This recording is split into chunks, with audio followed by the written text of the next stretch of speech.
여러분 안녕하십니까? 뉴스투데이 제주입니다. 얼마 전 제주 해군기지에 미 해군 함정이 입항하면서 결국 미군의 전초기지가 되는 것 아니냐는 우려의 목소리가 나왔었죠. 이번에는 제주도 앞바다에서 대규모 연합훈련을 하기로 해 논란은 더 커지고 있습니다. 김항섭 기자입니다. 해군 함정들이 줄을 지어 물살을 가릅니다.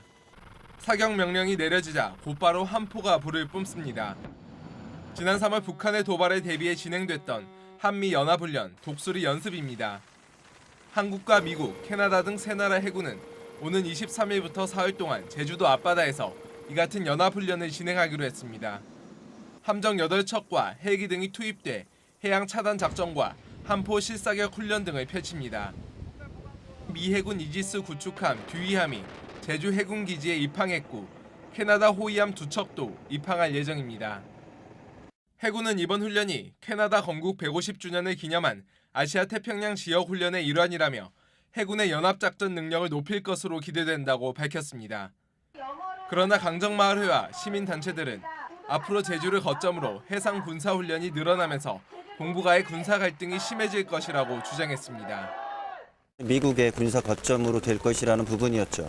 근데 그것이 지금 사실은 현실화되고 있는 거고, 근데 국방부는 거기에 대해서 아무런 지금 해명도 없는 상태잖아요.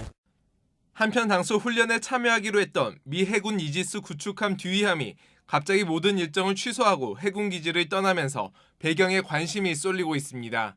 MBC 뉴스 김항섭입니다. 서울 대공원에 홀로 남은 돌고래인 태지가 서귀포시 중문 관광단지의 퍼시픽랜드로 옮겨졌습니다. 서울 대공원은 최근 금등이와 대포가 야생 방류를 위해 제주로 옮겨진 뒤 태지가 스트레스로 이상 행동을 보여 돌고래 쇼를 하지 않는 조건으로 퍼시픽랜드로 보냈다고 밝혔습니다. 태지는 지난 2008년 일본에서 잡힌 큰 돌고래로 국내 바다에 적응하지 못하고 생태계를 교란할 수 있다는 우려 때문에 야생 방류에서 제외됐습니다. 지난달 이후 제주 지역 강수량이 평년의 40%를 밑돌 정도로 비가 적게 내려 농작물 피해가 나타나고 있는데요. 제주에 오랜만에 단비가 내렸지만 완전한 가뭄을 해결시키기에는 턱없이 부족해 농민들의 걱정이 이만저만이 아닙니다. 이소현 기자입니다. 가뭄으로 쉴 새 없이 움직였던 스프링클러가 멈춰섰습니다. 기다리던 비가 열흘 만에 내렸기 때문. 땡볕에 잎이 누렇게 변했던 쪽파도 오랜만에 목을 축였습니다. 하지만 바닥을 걷어보자 먼지가 뿌옇게 날리면서 황토색 마른 흙이 나옵니다.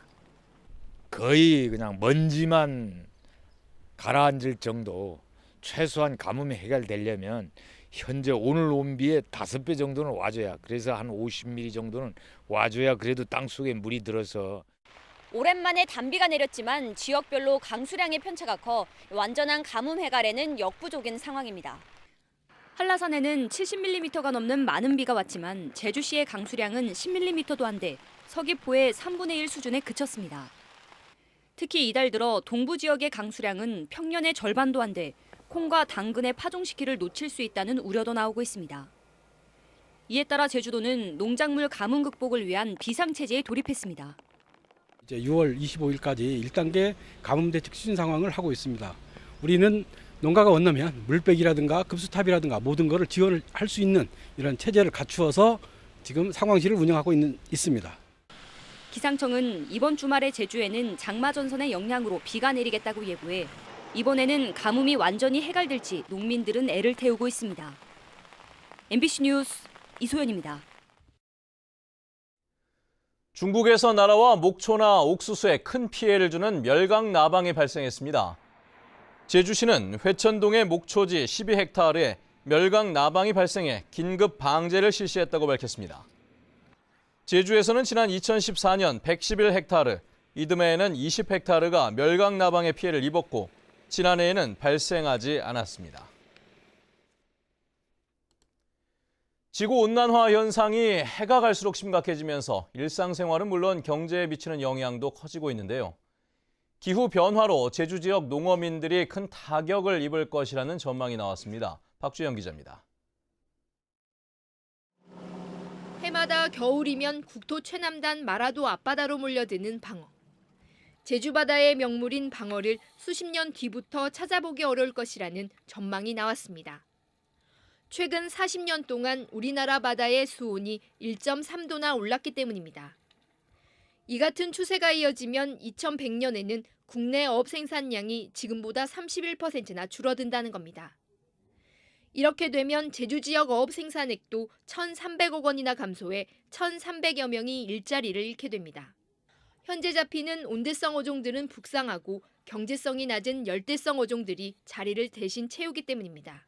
물고기들은 굉장히 수온에 민감합니다. 1도만 올라도 산란하는 양이 바뀌게 되고 또 다른 곳으로 이동을 하기 때문에 어업에 있어서는 직접적인 영향을 미치게 됩니다. 농업도 사정은 마찬가지. 감귤 재배 한계선이 북상하면서 다른 지역과 경쟁이 치열해지고 착색 불량으로 품질이 떨어질 것으로 전망됐습니다. 특히 열대지방에 사는 공격성이 높은 새로운 병해충 피해도 급증한다는 겁니다. 겨울철에 생존이 가능해가지고 작물들이 자라는 봄, 여름, 가을 시기에 이제 작물들의 가해를 할 수가 있는. 기후변화가 지역 경제에도 큰 영향을 줄 것으로 예상되는 만큼 장기적인 대책 마련이 필요해 보입니다. MBC 뉴스 박주연입니다. 제주 지역의 차량이 급증하면서 갈수록 교통 혼잡은 심각해지고 있는데요.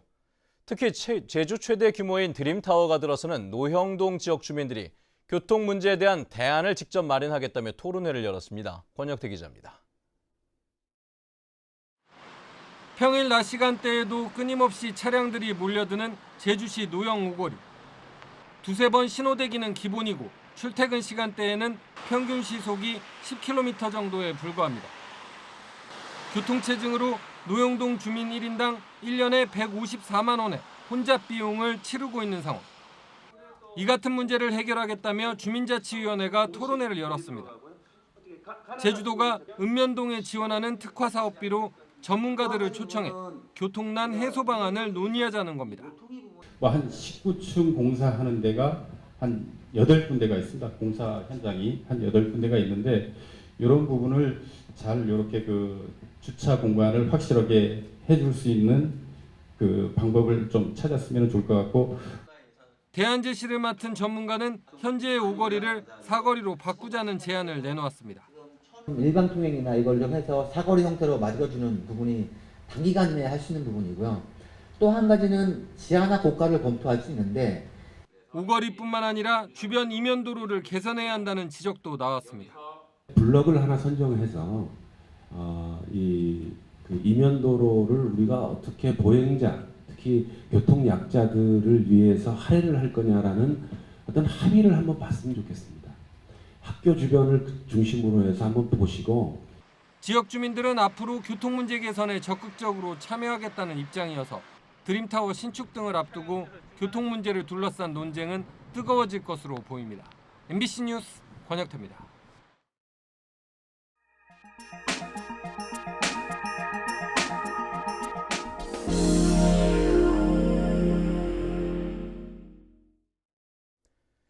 강원도 양구에는 지난해 국립수목원, DMZ 자생식물원이 문을 열었는데요. 요즘 남한 지역에서는 보기 힘든 북방계 식물들의 꽃의 향연이 펼쳐지고 있다고 합니다. 춘천 MBC 전영재 기자입니다. 해발 630m의 양구 해안면 펀치볼에 위치한 국립수목원 DMZ 자생식물원. 이름이 낯설은 보기 드문 북방계 꽃들이 곳곳에서 살포시 모습을 드러냈습니다. 흰색의 벼룩이 울타리를 비롯해 너도 개미자리, 남쪽의 동작꽃보다 색이 진하고 꽃망울도 2배에 가까운 털 동작꽃. 남쪽에서는 볼 수 없는 흰 양귀비도 꽃망울을 터뜨렸습니다. 양구 지역의 서늘한 기후는 북방계 식물들이 잘 적응하고 있으며 생태 연구에도 큰 도움이 되고 있습니다.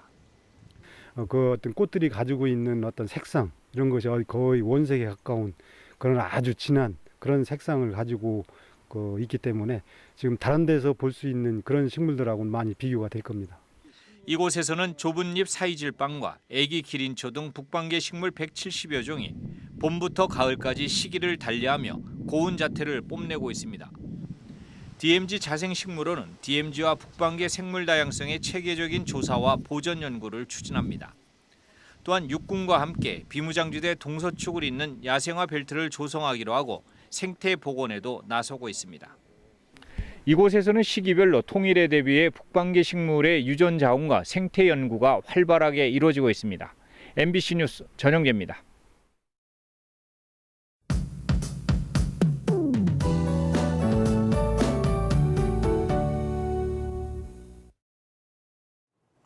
네, 오늘은 1년 중 낮의 길이가 가장 길다는 절기하지인데요. 이 절기답게 어제 잠시 쉬어가던 더위가 다시 고개를 들겠습니다.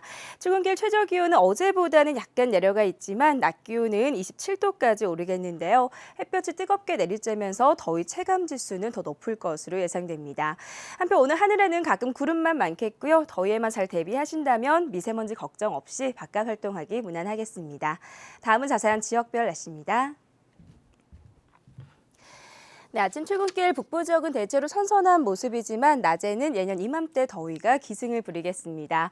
현재 서부 지역은 어제와 비슷하거나 2도가량 높은 기온을 유지하겠고요. 남부 지역의 기온 22도 내외, 낮 최고 기온은 25도에서 27도가 예상됩니다. 네, 동부 지역도 아침 저녁으로는 선선하지만 한낮에는 평년보다 무더운 날씨를 보이겠고요. 이 지역 현재 산간 지역을 중심으로는 안개가 끼고 도로가 미끄러운 곳이 많으니까요. 장거리 차량 운행에 유의하셔야겠습니다. 섬 지역 대체로 구름 많은 가운데 기온은 22도 내외로 출발하고 있고요. 물결은 풍랑주의보가 내려진 남쪽 먼바다를 중심으로 높게 일다가 오후부터 점차 낮아지겠습니다. 현재 제주와 광주공항에는 뿌연 방문한 안개가 낀 모습이고요. 그 밖에 공항에는 가끔 구름만 지나고 있습니다. 네, 당분간 평년 기온을 넘나드는 더위가 이어지겠고요. 주말인 토요일부터는 비 소식이 있다는 점 참고하셔야겠습니다. 날씨였습니다. 서귀포시 쇠속각 관광지 보조금 비리 의혹과 관련해 경찰이 내사에 들어갔습니다.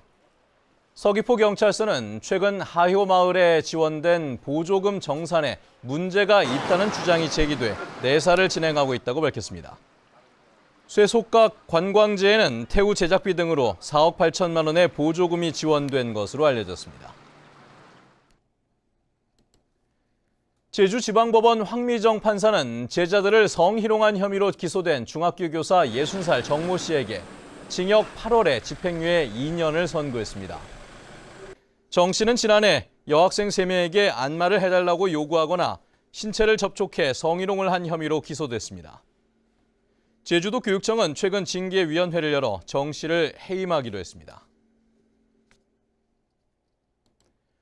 학교 실내 공기질 개선 사업 예산이 대폭 삭감됐습니다. 제주도 의회 교육위원회는 올해 교육청 1차 추경 예산 계수 조정에서 유치원과 초등학교 교실에 공기청정기를 보급하기 위한 사업 예산 52억 4천만 원 중 47억 원을 감액했습니다. 교육위는 해당 사업은 표본학교 선정 후 확대 보급이 필요하다며 이같이 결정하고 성면시설 개선 사업 예산에 48억 원을 증액했습니다. 제주도는 관광사업과 감귤 농가의 운영 편의를 위해 규제를 폐지하거나 강화하는 내용의 자치법규를 개정했다고 밝혔습니다. 제주도에 따르면 종합휴양업은 앞으로 다른 사람에게 경영하도록 하거나 처분할 수 있고 유언시설을 업자는 허가 신청 시 안전관리계획서를 제출해야 합니다.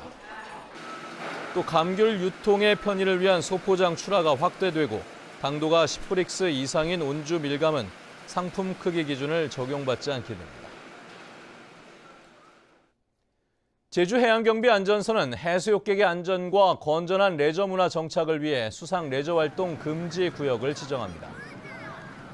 구역은 협재와 금능 등 제주시 지정 해수욕장 7곳으로 수영 경계선 바깥쪽 10m부터 안쪽 수역에서는 모터보트와 수상 오토바이 등 모든 수상 레저 기구를 이용한 레저 활동이 개장 기간 동안 금지됩니다. 이를 위반할 경우 100만 원 이하의 과태료가 부과됩니다. 제2회 한중일 지오 서밋이 제주에서 개막했습니다. 한국지질자원연구원이 오늘까지 제주시 메종글래드 호텔에서 주최하는 이번 행사에서는 한중일 세 나라의 단층을 분석해 지진 위험을 평가하는 공동 연구 프로그램과 심해에 묻혀 있는 차세대 에너지원인 가스 하이드레이트를 상용화하기 위한 논의가 진행됩니다. 노동당과 정의당, 제주도당, 제주녹색당은 어제 제주도 의회에서 기자회견을 열고 현행 선거 제도가 민의를 심각하게 왜곡하고 있다며 내년 지방선거에 정당 투표에 따라 의석을 배분하는 연동형 비례대표를 도입하라고 요구했습니다. 이들은 기초의회가 폐지되면서 풀뿌리 민주주의가 제대로 작동하고 있지 않다며 기초의회 부활도 주장했습니다.